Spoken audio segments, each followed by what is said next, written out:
हाय, मी आहे प्रिया आणि आज मी तुमच्यासोबत मारणार आहे भरपूर साऱ्या गप्पा. आणि या व्हिडिओमध्ये मी आपल्या सर्वांची खरोखर मनापासून आभार व्यक्त करते.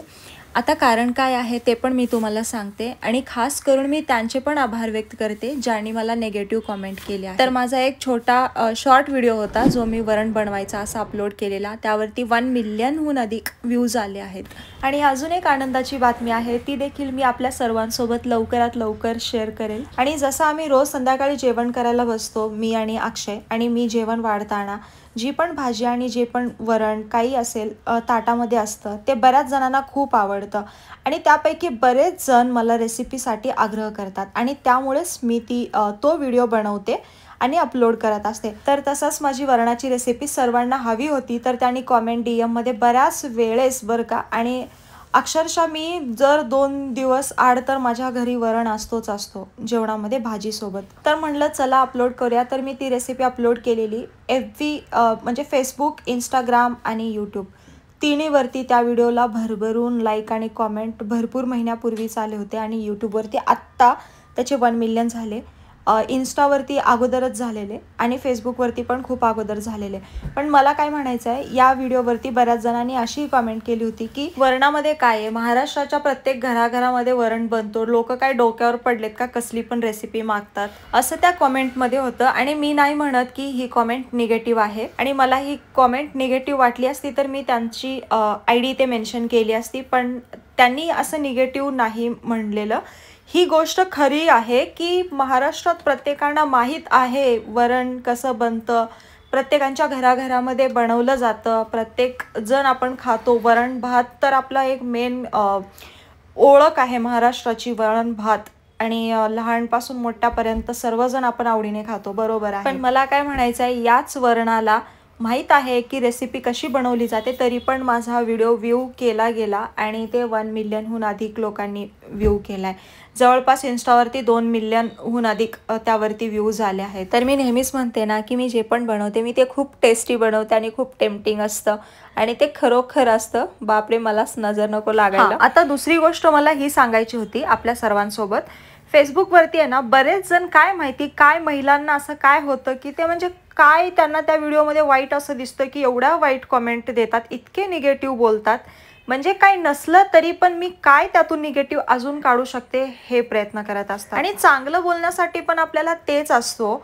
म्हणजे तिथे मी वाईट जे कमेंट टाईप करते तिथेच मी चांगलं टाईप केलं की तुम्हाला काय प्रॉब्लेम आहे मला समजत नाही. आता जशी माझी सवय आहे स्वतःची तारीफ करायची, म्हणजे मी प्रत्येक वेळेस नाही करत, पण मला असं वाटतं जिकडे करायला पाहिजे.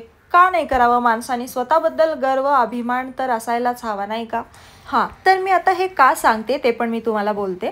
तर मी असाच एक व्हिडिओ अपलोड केलेला ज्यामध्ये मी माझ्या स्वतःची तारीफ केलेली. ती तारीफ अशी होती की मी जे पण मी बनवायला घेते, जे इन्ग्रेडियंट्स तुम्ही सर्वजण वापरता तेच मी पण वापरते. पण काय माहिती काय माझ्या हातामध्ये जादू आहे असं मला वाटतंय, कारण ते इतकं टेस्टी बनतो ना, सर्वजण चाटून पुसून खाऊन संपवून टाकतात. तर मला सांगा यामध्ये मी चुकीचं काय म्हणाली? जर मला असं वाटतंय आणि जर हे आहे तर बोलतात मला या व्हिडिओवरती कॉमेंटमध्ये की तुला काय माहिती बावरट बाई, आम्ही कसलं भारी भारी बनवतो इकडे. तर मला म्हणायचं आहे की अरे बनवा, काय प्रॉब्लेम आहे असा. जर मी माझी स्वतःची तारीफ करून काहीतरी बोलून पोस्ट करते तर त्यावरती तुम्हाला निगेटिव्हच काय बोलायचं, असं बावरट बाई म्हणायची काय गरज आहे? मला कळालं की हो तुम्ही बनवता, व्हेरी गुड, चांगली गोष्ट. आणि तुम्ही पण तारीफ करा स्वतःची आणि खुश राहा. कसं आहे ना, आपण जर चांगलं खातोय तर माणसाच्या डोक्यात पण सतत विचार चांगलेच येतात. आणि अशी दुसरी कमेंट होती, मी पण स्वतः हसत होती आणि ती हसूनच बोलत होती या माझ्या कमेंटमध्ये. मला खूप आवडलं खरं तर. बोलते की काय बाई, ह्या बाईचं कौतुक, स्वतःची कौतुक स्वतःच करत बसते, मला एवढा हसायला येते बोलते आणि हसायचे सिम्बॉल टाकते. हे आपल्याला आवडलं बरं का, एकदम बिंदास बोलली ती. आणि एका ताईने इंग्लिशमध्ये कॉमेंट लिहिली होती, तिला माहीत नाही मला का निगेटिव्ह प्रूव्ह करायचं होतं.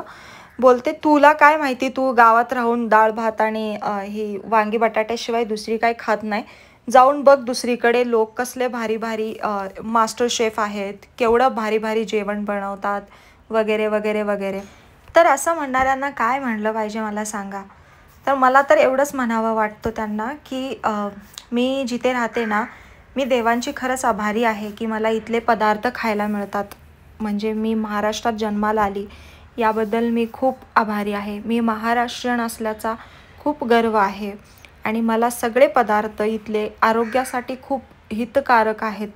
त्याबद्दल तर खूप मनापासून आभारी आहे. आणि मी फूडी आहे. मला देशातलं काय सगळ्या जगातलं पदार्थ टेस्ट करायला आवडेल, पण मला तुलना नाही करायची आहे. तर हे सर्व बाजूला ठेवून आज मी सकाळी उठून 2 वाजेपर्यंत काय काय केलं हे तुमच्यासोबत शेअर करते. आणि आज मी इकडे झाडे लावा झाडे जगवा काम करत बसली आहे. खूप वेळ झालं. तर घरामध्ये पाणी घालायला कोण नसल्यामुळे ना माझी तुळस जळून गेलेली आणि मी तिकडे तुळस आणायला आली.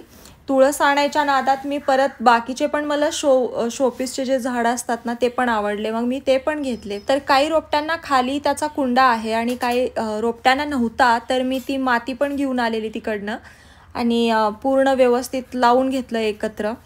ज्या ज्या रोपट्यांना सूर्यप्रकाश हवा आहे ती रोपटी सगळी मी बाहेर खिडकीमध्ये ठेवली. जसं की तुळस आहे आणि एक खूप गोंडस असं ऑरेंज फुलाचं एक छोटंसं रोपटं आहे आणि त्याला एवढ्या छोट्या वयातच इतके सारे फुलं येतात, बापरे, खूप आवडलं ते मला. आणि बाकीचं जे शोपीसवालं होतं ते मी घरामध्ये ठेवलं. नंतर आहे ना मी माती वगैरे सर्व इथे सांडासांडी झालेली रोपटं भरवताना तर ते सर्व काढून झाडून पुसून घेतलं. तर हे एक मनी प्लांट आहे. तर मंडळी मला प्लीज सांगा याबद्दल की मी हे आता मातीमध्ये लावू शकते का? 4 ते 5 महिन्यापूर्वी मी हे महाराष्ट्र बँकेतून ऑफिस स्टाफकडून मी हे कट करून एवढूशे 2 पानाची एक कांडी एवढंसं घेऊन आलेली आणि त्याला मी पाण्यात ठेवलेली. आता हे एवढं वाढलंय आणि मला त्यासाठी एक छान पॉट पण घ्यायचा आहे, एक चांगला कुंडा. आणि मी हे मातीत लावू की पाण्यामध्ये अशीच ठेवू? आणि सर्वात महत्त्वाचं मला हे विचारायचं होतं की त्याच्या मुळ्या एवढ्या वाढलेत, म्हणजे ते एवढं वाढलंय, झाड वरती पण वेल आलंय आणि त्याच्या खाली मुळ्या पण तेवढ्या वाढल्यात. आणि जर मी त्याला तसंच ठेवली तर अजून ते वाढेल ना, की मुळ्या त्याच्या कट करू? मला हे सांगा. मुळ्या कट केल्या तर ते येईल का पाण्यामध्ये व्यवस्थित? सध्या तर मी हे पाण्यामध्ये असंच ठेवून दिले आणि मला प्लीज सांगाल तर बरं होईल. तर माझा झाडे लावा झाडे जगवा कार्यक्रम झाल्यानंतर माझे भरपूर कपडे पडले होते आणि त्या अगोदर सर्वात आधी तर सकाळी मी टिफिन बनवलेला, पण त्यावेळेस मी व्हिडिओ बनवायचंच राहून गेलं, स्टँड नाही लावला. तर मी आज डब्यामध्ये अक्षयच्या ज्वारीची भाकरी, भरलेली शिमला मिरची आणि भरलेली भेंडीची सुकी भाजी तर अशी डब्याला बनवलेली. खास करून मी ज्वारीची भाकरी का बनवली, कारण उन्हाळा चालू आहे आणि भरपूर ते पाणी प्यावं लागतं. चपात्यांना तेल लावलेलं असतं, तेलकट असल्यामुळे, म्हणून म्हणलं ज्वारीच्या भाकरी बनवाव्यात. आणि मग माझ्याकडे मशीन तर नाही, मेन म्हणजे जागा नाही ठेवायला, म्हणून मशीन अजून घेतली नाही. तर घरामध्ये ज्या ज्या पण वस्तू आहेत त्यांची एक पर्टिक्युलर जागा निवडलेली आहे, तर ती त्या जागेला असते. आणि आता मशीन घ्यायला अशी कुठेच जागा नाही आहे, तर त्यामुळे मशीन अजून घेतली नाही. तर भरपूर कपडे पडले होते, तर सगळे मी गरम पाणी केलं, कोमट पाणी केलं आणि त्या कोमट पाण्यामध्ये सर्फ टाकून पहिला 2 तास भिजवले स्वयंपाक बनवेपर्यंत. आणि कपडे भिजवायच्या वेळेस मी बेडशीट म्हणा, उशीचे कवर हे सगळे वेगळीकडे आणि आपले रोजचे वेगळीकडे आणि अक्षयचे फॉर्मल फक्त शर्ट वेगळीकडे, जेणेकरून कुठल्याला चुकून कलर जाणार असेल तर तो कलर लागता कामा नये, म्हणून ही काळजी घेऊन कपडे पूर्ण भिजायला टाकले आणि मग स्वच्छ धुवून आता सुकवायला टाकलेत. सकाळी छान नाश्ताही बनवलेला. नाश्त्यामध्ये पोहे बनवले होते, ते पण मी या व्हिडिओमध्ये घेतलं नाही कारण व्हिडिओ बनवलाच नाही मी. मग अक्षय पोहे खाऊन गेला आणि डबा घेऊन गेला, मी पण पोहे खाऊन घेतली होती. आता फक्त जेवण करायचं बाकी आहे. काही कपड्यांची आवरावर केली आणि मेन म्हणजे माझ्या ओट्यावरती भांडी पण पडली होती सकाळी नाश्त्याची, तर भांडी थोडीशी घासून घेतली. मग भांडी पण जिथल्या जिथं लावून ठेवली परत. मला आहे ना यूट्यूब आणि इन्स्टावरती बऱ्याच ताईंनी अशी कॉमेंट केली होती की माझा आवाज प्राजक्ता माळी यांच्यासारखा आहे म्हणून. आणि मी आहे ना खरंच येडी होऊन आहे ना बघून आनंदाच्या भरामध्ये प्राजक्ता माळीचा व्हिडिओ सर्च मारते आवाज ऐकण्यासाठी, कारण मी जास्त कधी त्यांचे व्हिडिओज बघितले नव्हते. म्हणजे पिक्चर वगैरे बघितले आहेत, पण मला एवढं असं कधी वाटलंच नाही की माझा आवाज वगैरे त्यांच्या सारखा आहे म्हणून. हां, आणि मला जेव्हापासून कॉमेंट आलेत ना तेव्हापासून मी त्यांचा आवाज सर्च करून ऐकते आणि माझा पूर्ण इंस्टाग्रामचा फीड म्हणा किंवा माझा यूट्यूबचा फीड प्राजक्ता माळींच्या आवाजाने भरला आहे. आणि मी माझ्या नवऱ्याला पण बोलते, अक्षय बघ ना यार, मला एवढे सर्वजण बोलतात की माझा आवाज प्राजक्ता माळी यांच्यासारखा, खरंच तुला पण वाटतो का? बोलतो नाही बोलतो हे व्हॉइस ओव्हरमध्ये तुझा आवाज जरा थोडाफार येत असेल तिच्यासारखा, पण तुझा ओरिजिनल आवाज जरा समोर लोकांनी ऐकावं म्हण आणि पळून जातात बोलतो. कसा आहे ना यार म्हणलं. आता यानंतर मी माझा बेड पण आवरून घेतला स्वच्छ.